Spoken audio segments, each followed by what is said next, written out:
Hey, this is Isaac from Hanson, and you're listening to Torrent, this Dando. It's the Torrent, this podcast. I am Dando, and today my guest is a member of a band whose album, Middle of Nowhere, made them a household name in '97, selling over 10 million copies. Since then, they've released numerous records, including the very latest Anthem, which contains the new single, Get the Girl Back. They played sold-out shows in Australia in 2012, and are set to return this August with a sold-out show at the Palais on August 9th, and a show at the Hi-Fi on August 10th. I'm, of course, talking about Hanson. I'm very lucky to be joined right now by Isaac. Isaac, how you doing, mate? Hey, I'm doing very well. How are you today? I'm always good. Must be busy times for you. New kid, not long ago?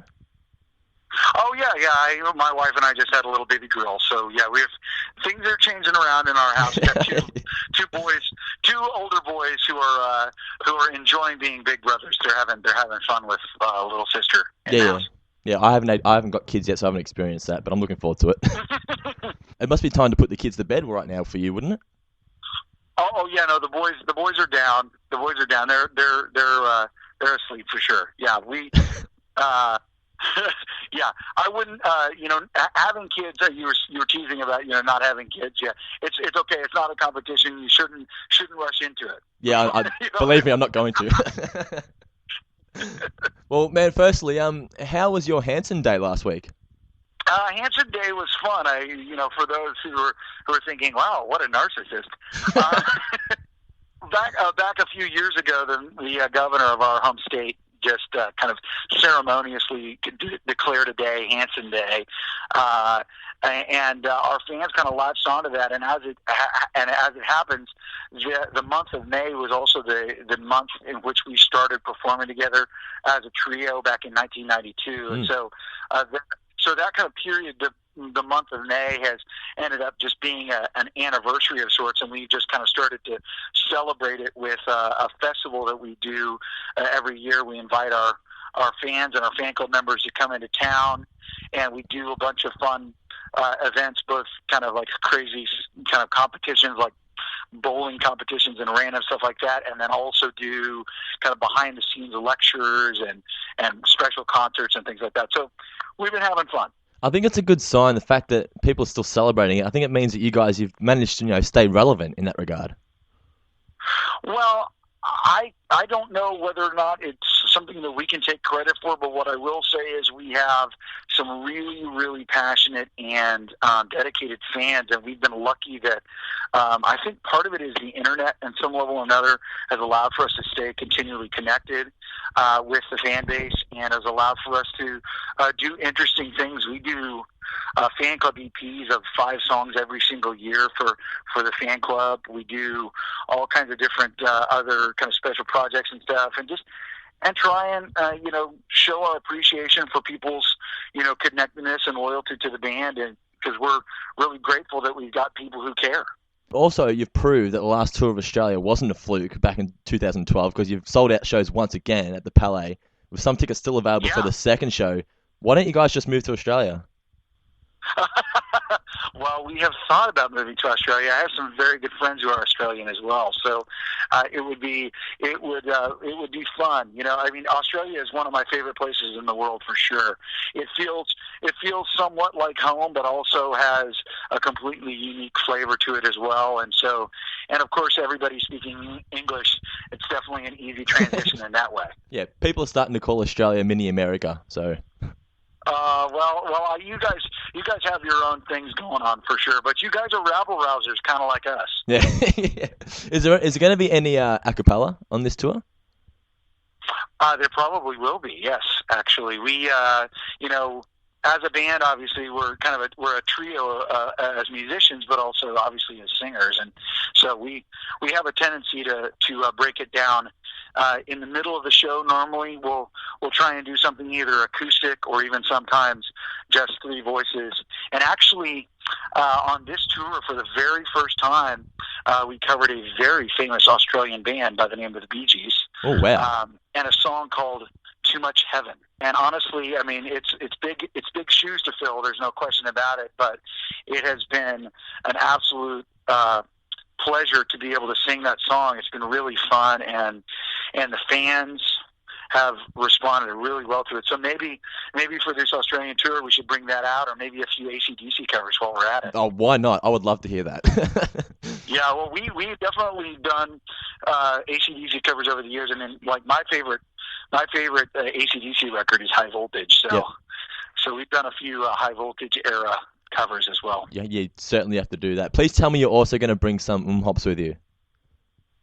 Well, we are hoping that we can bring some of our own hops beer, but I don't absolutely know. I mean, the alcohol laws, unfortunately, are complicated Yeah. as far as importing beer. But the beer company has been launched. We launched that last year in conjunction with our 21st anniversary as a band, and it's been a lot of fun. And I mean, if we can't bring it down on this tour, hopefully. I would imagine it would be an absolute given that next time we're down in Australia, we'll be able to bring it. Can't wait for that. Can I just say, I don't think people realise just how much of like a marketing entrepreneur yourself and your brothers are. You got the beer, you got chocolate, you even own like the Hanson brand. Was that a difficult process to get cleared, owning the brand of Hanson? Well, we've been lucky that we've had enough kind of notoriety and success that our last name has kind of been one way or another pretty heavily associated with us, around the world. So for us, the most important thing is what we're doing creatively. Yeah. It's not really just about owning a name or something like that. I mean, obviously, my last name's Hanson, so I inevitably own it in that sense. But I mean, we love the opportunity to create. I mean, honestly, I've even been thinking about starting a guitar company as well because I have been frustrated with some of the quality of some of the instruments I've been able to get a hold of, and I've designed some custom guitars, and hopefully in the future there'll be another little offshoot of making guitars as well because that's another passion of mine. So sounds good, man. Well, Hanson, as you said, it's a global brand now that pretty much everyone knows about. It's been over 20 years since you guys formed. You've always managed to keep pretty much a clean record, nothing too scandalous, anything like that. Going back to say like the mid '90s when you guys were first signed to the labels with Middle of Nowhere, was that the angle the suits wanted to drill into your heads? Aim for that squeaky clean image, and if so, was that what you guys wanted at the time? Well, I mean, I was 16, Taylor was 14, and Zach was 11. I mean, last time I checked, cocaine problems at 11 is generally frowned upon. Yeah. So I think that the quote unquote clean image was an inevitability at that point.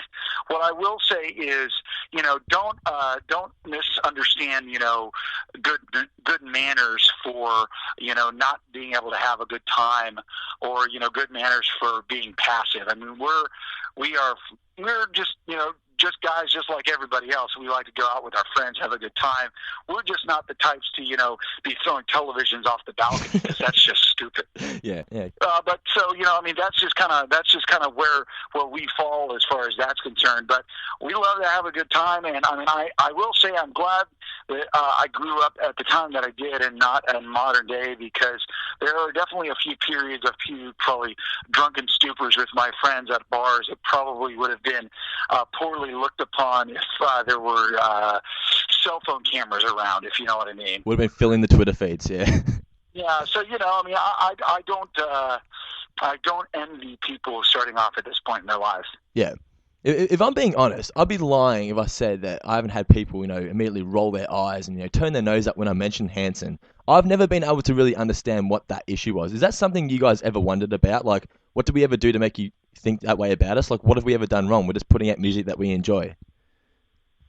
Well, I mean, I think that I am not really worried about being particularly defensive of anything. I mean, I think who we are is pretty obvious if you take a second to look at it. I think, there's a real bias against youth, especially these days. I mean, we've grown up in a very kind of, I think, pop culture has become very jaded.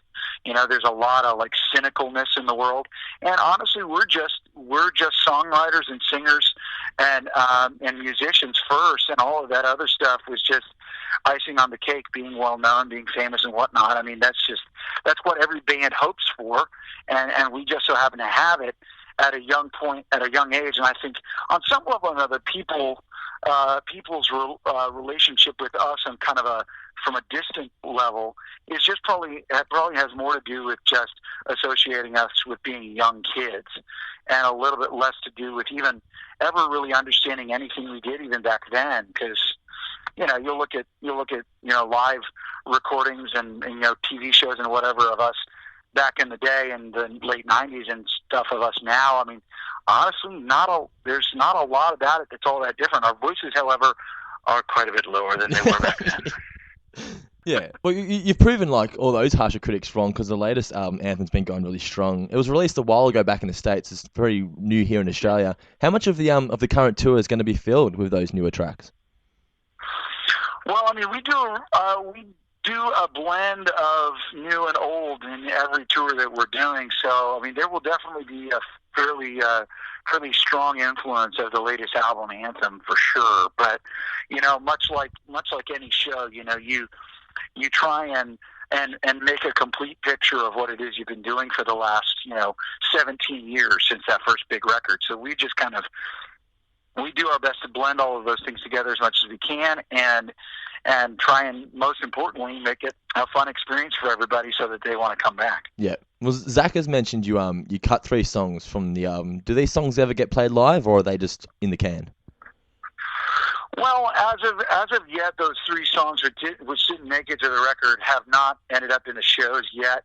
But I think that there's a real good chance that a couple of those may end up on some stuff later on. They didn't quite fit. You can only put so much music, on a record, and it just felt like, despite the fact that we really liked those songs, it just felt like they weren't exactly the right fit for the record. So. Yeah. Sounds good, man. Well, just before I let you go, we had a competition on the Facebook page. Got a couple of fans wanted a few questions. Georgia, she wants to know, how difficult is it for you balancing family life with a music career? Honestly, I think balancing family life and a music career is not a whole lot different than just balancing a lot of other things in life, and having a career. I mean, you're constantly just pulled in a couple different directions, and you just gotta make priorities about certain things. I mean, it can be challenging. I mean, I don't in isolation think of it as being particularly separate. I think it's just part of life.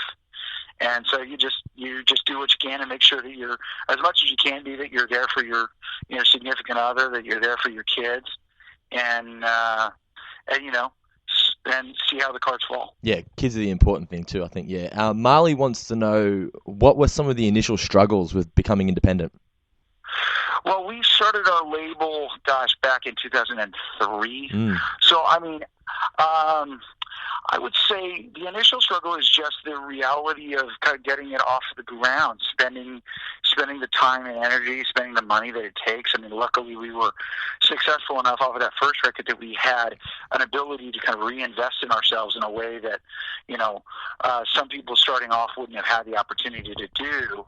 But most importantly, what we were trying to preserve was the passion, the inspiration, the musical direction that got things started in the first place, which was, that creative freedom that, created songs like Umbop, frankly, which was just that, who we were, and not being beholden to someone who really was not invested in who we were in the short term or long term.